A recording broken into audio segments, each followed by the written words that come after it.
l'idée de d'abord pouvoir filmer dans des conditions absolument optimales, presque comme un fantasme, un moment dansé.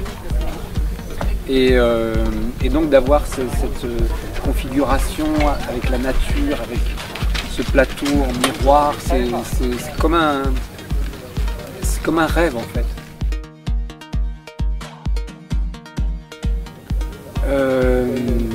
Parce qu'au-dessus il y a le ciel et donc c'est vraiment bien justement de se retrouver entre ciel et ciel, puisque c'était l'idée, c'est-à-dire d'avoir ce miroir et puis que ce miroir ne reflète pas un plafond de studio ou une toile peinte, mais vraiment le vrai ciel.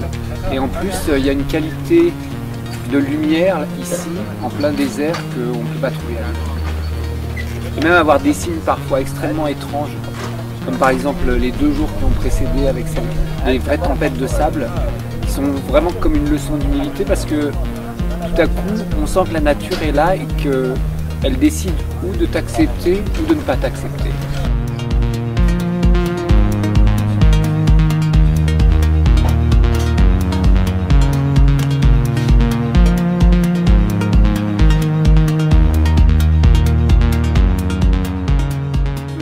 On peut le lire dans le contexte dramaturgique du ballet Le Parc, duquel il est tiré, mais on peut lui donner une lecture plus liée au voyage. Parce que dans Le Parc, c'est une histoire d'amour. Là, c'est plus une histoire de voyage, une histoire de confiance. C'est-à-dire ces valeurs-là sont traduites et je dirais récupérées, dans le bon sens du terme, par Air France pour évoquer des qualités qui sont propres à Air France. Il y a la confiance, la quiétude, l'abandon. C'est des choses qui sont dans la chorégraphie. Je trouve qu'il y a une vraie pureté dans l'idée, dans cette rencontre, dans ce porté qui est sublime, improbable. C'est un moment magique, c'est sûr que de le faire dans le désert, sur un miroir, une chose encore plus improbable, rend la chose assez délicieuse.